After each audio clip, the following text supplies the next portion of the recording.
इस हवन की आग को तो मैं बुझाऊंगी। दुकान में आग लगने की एफआईआर दर्ज हुई है। नमस्कार दोस्तों, बहू बेटी और ZEE5 के इस नए एपिसोड में आप सभी का स्वागत करते हुए शुरू करते हैं जी टीवी के शोज की एक झलक ZEE5 पर।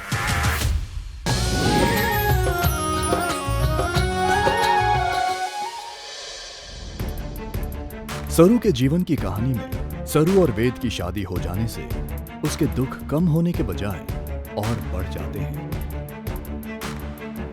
उसकी सासू मां तारा उसे पसंद नहीं करती है, बल्कि वो तो सरू को अपनी बहू मानने से भी इनकार करती है। इसी तनाव के चलते सरू अपनी मां गौरी के गांव बुलाने पर अपने घर मन्नत वाली पूजा समारोह में शरीक होती है, वो भी वेद के बगैर। सरू, बात हो गई कंवरसा से? कब तक पहुंच रहे? बात तो हो गई, लेकिन वो थोड़े काम में व्यस्त थे तो आ ना पाएंगे। और मन्नत तो यही थी ना कि तुम जोड़े से पूजा करोगे। सरू को अकेले देखकर गांव की औरतों के मन में वेद और सरू के रिश्ते को लेकर शक उत्पन्न होता है। ऐसा भी क्या काम था? थारा पति थारे साथ ना आया मन्नत की पूजा करने? शादी के 2 दिन हुए हैं, नया बीन बीननी के पल्लू से बंधे रहते हैं और एक थारा पति थारे को मायके अकेले भेज दिया। गांव की औरतें मंदिर जैसे पवित्र स्थल पर भी सरू और उसकी मां गौरी पर आरोप लगाते हुए उनको खूब ताना मारती हैं। क्या सारू, थारी किस्मत भी थारी माँ के जैसे तो खराब ना है? थारा भी पति छोड़ दिया क्या? जिससे माँ बेटी को काफी जिल्लत का सामना करना पड़ता है। बस करो, क्या अनाप शनाप बोले जा रही हो दोनों? क्या गलत बोला मैंने? लग तो यही रहा है शादी के बाद पहली बार अकेले चली आई अपने मायके, और मन्नत वाले पूजा के लिए भी इसके पति ना आए। सरू का पति यहाँ है। कि तभी अचानक वेद वहां आकर सिचुएशन को संभालते हुए सरू को चौंका देता है। ये ऐसा लग रहा है आप लोग मुझे याद कर रहे थे। मैं वेद बिरला, सरू वेद बिरला का पति। अच्छे से देख लीजिए, कोई सवाल है तो पूछ लीजिए, अपनी तसल्ली कर लीजिए, क्योंकि मैं यही हूं अपनी पत्नी सरू और अपनी मां के साथ।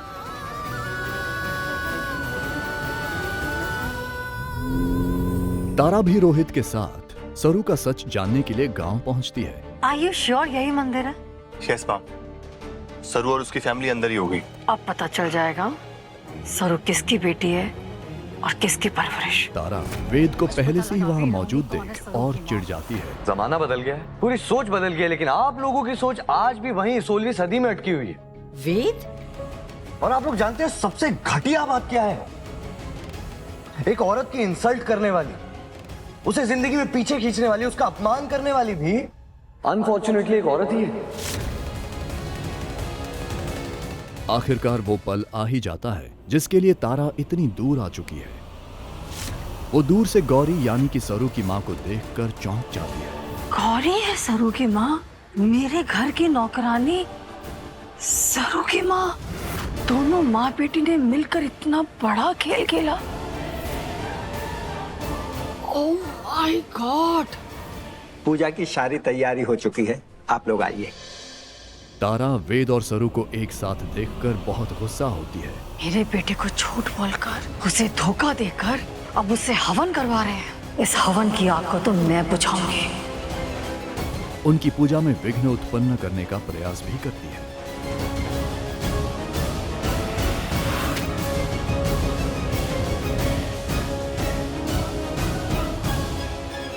प्लीज अपना गुस्सा कंट्रोल कीजिए। Leave my hand.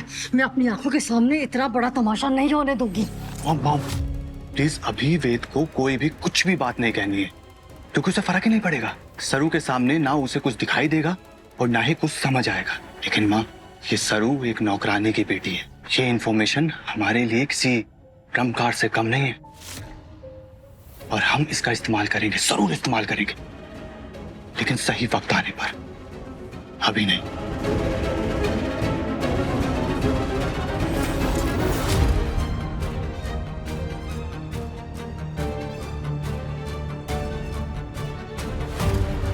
गंगा माई की बेटियां में आपने देखा कि गंगा माई दुर्गावती के पास पैसे उधार लेने के लिए आती है, और इस बात की भनक स्नेहा को लगते ही वो भी दुर्गावती के घर पहुंच जाती है।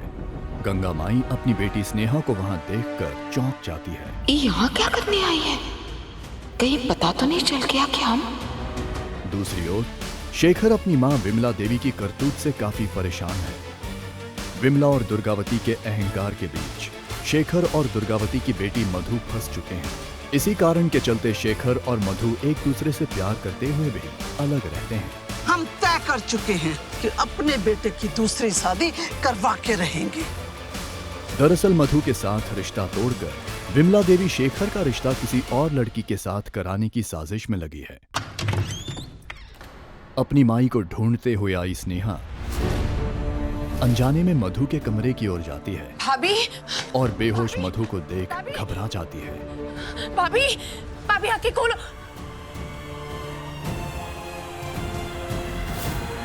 गंगा स्नेहा की नजरों से बचकर दुर्गावती के घर से निकल जाती है। स्नेहा मधु को होश में लाकर दो बिछड़ों को मिलाने की कोशिश करती है। स्नेहा, हमें भैया ने भेजा यहाँ पे। हमको पता है तुम सब ठीक कर दोगे। स्नेहा भी हमको समझाया शेखर। हमें माफ कर दीजिए शेखर, हमसे गलती हो गई। हम आइंदा ऐसा कभी भी नहीं करेंगे। चाहे कुछ भी हो जाए मधु, पर कभी कमजोर पड़कर ये मुस्कुराहट मत खोना।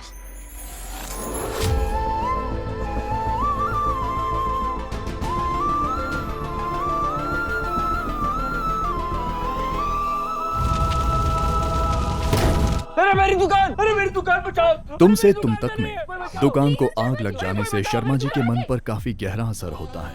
वो हुए हादसे से उभर नहीं पा रहे। आप दुकान में नहीं, घर पे। अनु और पुष्पा जी शर्मा जी को संभालने की काफी कोशिश करते हैं। शर्मा जी, हमारी दुकान चल गई, सब खत्म हो गया, हम बर्बाद हो गए। पापा प्लीज अपने आप को संभालो, सब कुछ ठीक हो जाएगा। मैं ना कैसे ठीक होगा? इसी बीच अचानक दुकान के मालिक अपने हुए नुकसान के बदले शर्मा जी से जवाब मांगने आते तो हैं, मगर पुलिस को साथ लेकर। गोपाल शर्मा कौन है? जी मैं हूँ। दुकान में आग लगने की एफआईआर दर्ज हुई है। आपको थाने चलना होगा हमारे साथ पूछताछ के लिए। शर्मा जी को पुलिस गिरफ्तार करके थाने ले जाती है। पुलिस स्टेशन में सीनियर ऑफिसर के सामने गिड़गिड़ाते हुए शर्मा जी दुकान में हुआ हादसा बयां करते हैं। शायद दिए की वजह से लग गई होगी। दिया तुमने जलाया था? हम हर रोज दिया जलाते हैं। क्यों मालिक? सर मुझे तो लगता है ना कि इसने जानबूझ के आग लगाई है ताकि मुझे बर्बाद कर सके सर।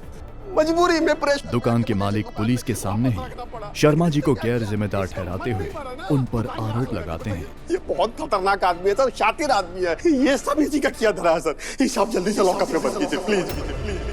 अगर आपको मेरे शर्मा जी पे भरोसा नहीं होता तो इतनी बड़ी जिम्मेदारी उनके ऊपर नहीं देते। जिस कारण अनु और पुष्पा जी चिढ़ जाते हैं और दोनों में तू मैं शुरू होती है। इस नौकर से।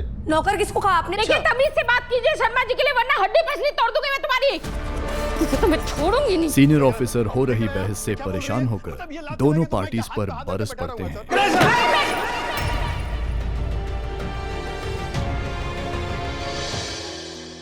वसुधा के जीवन की कहानी में देव और वसु की चोरी छुपे चंद्रिका सिंह चौहान की इजाजत के बगैर शादी के बाद से वसु की जिंदगी में काफी बदलाव आया है। ये लो नाइट क्रीम, ये लगा लो, इससे स्किन और अच्छी हो जाएगी। दिव्या मैडम, इसकी कोई जरूरत ना है, रहने दीजिए।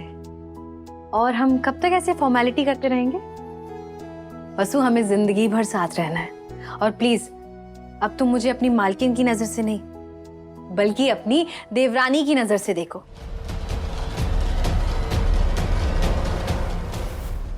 और अब तो आपका गृह प्रवेश भी हो गया है जेठानी साहब, तो फिर क्या प्रॉब्लम है? यो के देख रही हो, पर यो सब मैं अकेले क्यों देखूं?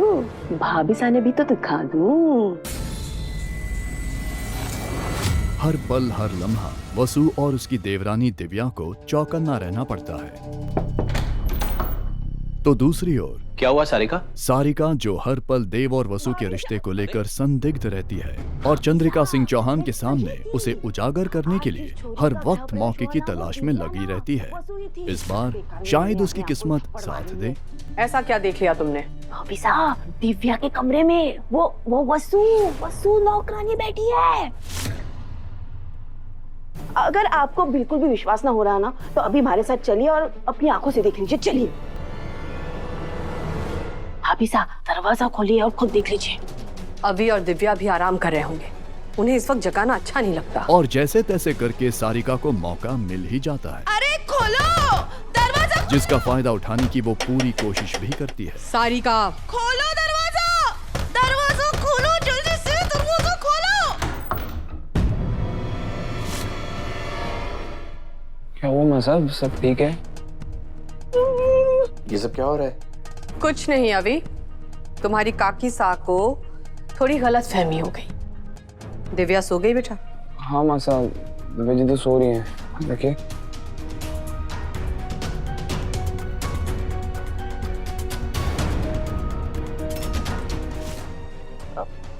तो सो जाओ सारी सबको उठा दिया ना मैंने। फिर एक बार दिव्या और अविनाश की सूझबूझ से सारिका को चंद्रिका सिंह चौहान के सामने मुंह की खानी पड़ती है। जाने अनजाने हम मिले की कहानी में ट्विस्ट तब आता है जब रोहित भरी पार्टी में रीत और उसके शादी का ऐलान करता है। अब मैं और रीत सिर्फ बिजनेस पार्टनर ही नहीं बल्कि लाइफ पार्टनर बनने वाले हैं। जिसे सुनकर रीत और राघव दोनों हैरान होते हैं। राघव नाराज होकर पार्टी छोड़कर चला जाता है।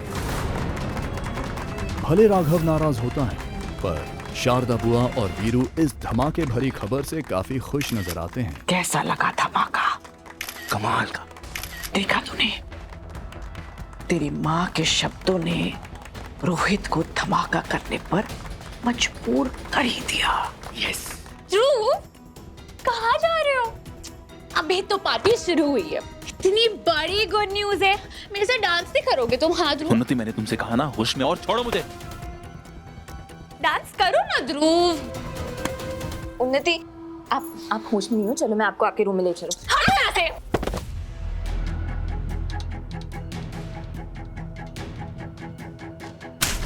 पार्टी की लज्जत और बढ़ जाती है जब उन्नति नशे में ध्रुव से बदतमीजी करने की कोशिश करती है। तुम्हारी हिम्मत कैसे हुई? हाँ, अपने आप को तुम बहुत स्मार्ट समझते हो, लेकिन तुम स्मार्ट नहीं हो, तुम चोर हो, चोर। तुमने हमसे सब कुछ चुराया। तुम झूठे, बेईमान, धोखेबाज और ब्लडी लूजर ध्रुव।